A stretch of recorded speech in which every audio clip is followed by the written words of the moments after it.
ECA faz 32 anos e tem desafios ampliados pela pandemia. O repórter Flávio Souza ouviu uma especialista em direito civil que comenta os principais avanços da legislação. E é justamente por isso que nós conversamos agora com a advogada Luciana Morato, que é presidente da Comissão de Direito Civil da Ordem dos Advogados do Brasil, subseção de Patos de Minas. Doutora, muito prazer falar com você. A Jovem Pan te dá bom dia. E nós perguntamos, após esses 30 anos de Estatuto da Criança e do Adolescente, o que nós temos a comemorar? Bom dia, Jovem Pan. Bom dia a todos os ouvintes da Jovem Pan, quem está assistindo também. Então, 13 de julho de 1990 foi a data que foi promulgado o Estatuto da Criança e do Adolescente. Então, hoje está fazendo 32 anos. E no Estatuto da Criança e do Adolescente, a gente tem o artigo 1º, por exemplo, que fala de todos os direitos que a criança e o adolescente eles têm a seu dispor, né? Que é o direito à dignidade, à educação, ao convívio familiar. E no artigo 2º, a gente também tem falando o que é que define o que é uma criança e o que é um adolescente. Porque, às vezes, hoje as crianças elas estão tão pra frente, né? A gente fala assim, já é uma criança, já é um pré-adolescente. Mas a lei, no artigo 2º, ela fala que a criança, ela é até 12 anos incompletos e o adolescente é de 12 anos completos até os 18 anos incompletos. E aí, depois dos 18 anos completos, é adulto.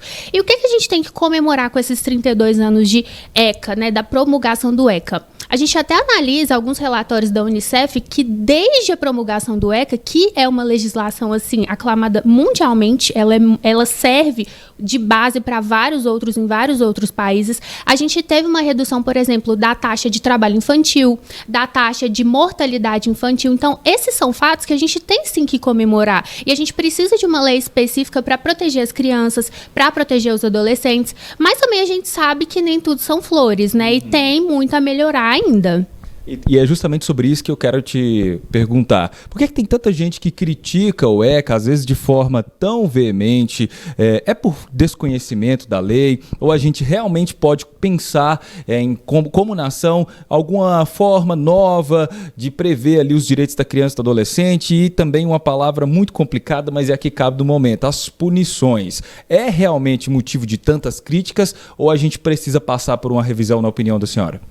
Olha, existem coisas no ECA que elas são indiscutíveis. Então, quando a gente fala que a criança e o adolescente eles têm direito à educação, ao convívio familiar, à privacidade, à sua integridade física, isso é coisa que a gente não pode discutir, porque mais do que eles estarem apenas no ECA, são direitos constitucionalmente assegurados. Então, isso está na Constituição e vale para todo mundo, inclusive para criança e adolescente. Mas uma coisa que eu ouço muito é, por exemplo, mas hoje em dia está muito chato, a gente não pode dar um beliscão no menino para tentar corrigir, que aí você já está configurado lá na lei da palmada. Tudo na vida eu falo que tem que ponderar, né? Então, por exemplo, a gente teve recentemente o caso que foi o do menino Bernardo e o do Henry, né, Borel. Do menino Bernardo, inclusive, foi sancionada uma lei que modificou o ECA. Por quê? Foi uma situação assim que ele passou por um castigo tão violento, físico, que acabou naquela tragédia que a gente viu, né? Então, virou a lei federal, que é a 13.010 de 2014, e ela pune e veda o uso do castigo físico extremo, né, com o tratamento cruel, com o tratamento degradante, como formas de correção, de disciplina. Então, é mais do que justo, né? Mais do que justo, é claro, assim, eu acho que cada pessoa sabe como que educa a sua criança, como que educa o adolescente dentro de casa, mas sem tratamento desgastante e cruel. Então, eu acho que tudo a gente tem que ponderar. Eu acho que quando a gente fala os direitos da criança e o adolescente, tudo aquilo que está dentro da Constituição e que depois muita coisa veio dentro do ECA, tudo aquilo não pode ser questionado, porque são direitos que são inerentes à própria pessoa humana. Mas é claro que a gente também não pode aceitar esse tipo de conduta que vá ferir, por exemplo, a integridade física e psicológica da criança e do adolescente.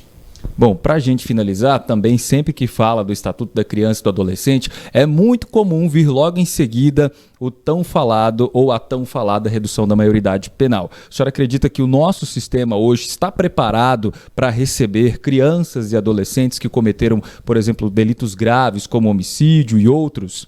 Olha, esse é um assunto que dá pano para manga, viu? Mas entrando um pouquinho aqui nessa temática, muita gente compara os Estados Unidos aqui aqui com o Brasil, porque aqui a gente pode votar, né? O adolescente ele pode votar a partir dos 16 anos, mas, por exemplo, ele não pode ser acusado como criminoso, né? Dentro do Código Penal, ele vai passar pelas sanções disciplinares ali do Estatuto da Criança e do Adolescente. E aí muita gente vira e fala assim, mas nos Estados Unidos pode, eu já vi criança lá que comete homicídio de 10 anos e que vai para cadeira elétrica, ou nos Estados Unidos pode dirigir, mas primeira coisa que a gente tem que entender, a gente não pode importar os institutos assim, porque são regimes jurídicos, sistemas jurídicos, na verdade, totalmente diferentes. Então, primeiro que a gente não pode fazer essa comparação, que ela não é justa. Depois que nem o nosso sistema prisional hoje, ele é capaz de ressocializar uma pessoa adulta, e essa é a minha opinião pessoal, mas assim, muitos juristas, eles defendem também esse posicionamento. Então, qual que é o objetivo da pena hoje em dia para os adultos aqui que eu tô falando, né? É fazer com que aquela pessoa, ela seja punida pelo crime que ela cometeu, mas que ela também seja ressocializada para que ela seja integrada novamente dentro da sociedade. E a gente sabe que hoje nem os adultos são ressocializados. Então, eles saem de lá muitas vezes piores do que eles entraram. Então, aí você pensa, se isso já é dessa forma com os adultos, como que seria isso com as crianças e com os adolescentes? Então, eu particularmente, no meu ponto de vista, eu não acho que é um momento, a gente tem uma maturidade jurídica para discutir a redução da maioridade penal, porque a gente não está conseguindo ressocializar nem os adultos, imagina essas crianças. E também a gente teria que aplicar mais investimento público dentro desses centros para ressocializar de uma maneira mais justa e digna essas crianças e adolescentes que, infelizmente, têm esse destino, né, de ir para esses centros. Ok, esta advogada Luciana Morato que falou conosco sobre o aniversário do ECA. Nós estamos de volta aos estúdios da Jovem Pan Patos.